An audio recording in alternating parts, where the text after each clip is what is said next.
My name's Aaron Becker. I'm the author and illustrator of Journey and its sequels Quest and Return. I've been working on a new wordless picture book. This one's called A Stone for Sascha. And it's about a young girl. She comes to terms over the loss of her pet dog.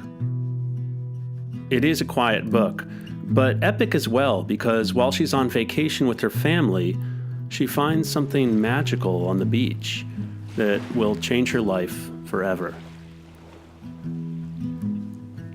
I've actually taken an entirely different approach with the artwork for A Stone for Sascha.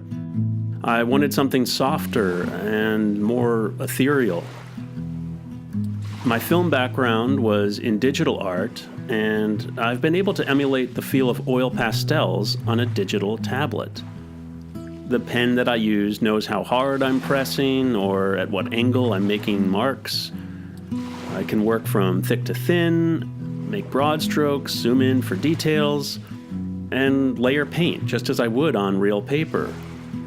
In the end, the process feels surprisingly natural. The first step was to work out the story in sketch form.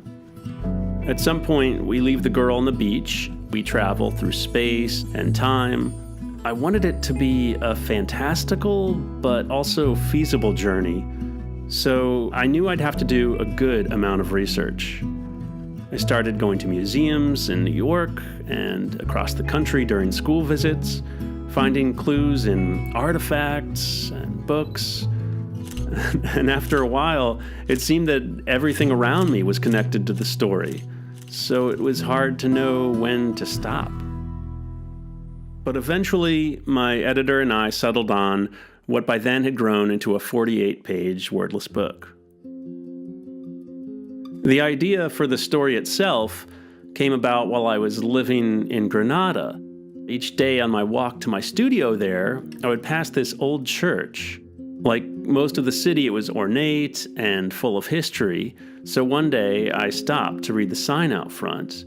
It turns out that hundreds of years ago, this church had been a mosque, and before that, a different church, and even before that, an ancient Roman structure. It was hard to stand there in front of this church and not think about its history, the grand scale of time that the rocks there had witnessed. It made me wonder, what is it like to watch the rise and fall of empires? Can we learn from a chiseled rock or from a polished stone? Can we find comfort in stories that might be older than our own? In writing A Stone for Sascha, my intention wasn't to answer any of these questions, but instead to encourage the reader to discover their own path through the book. The minute I hand off my final illustrations, the book won't really be mine anymore.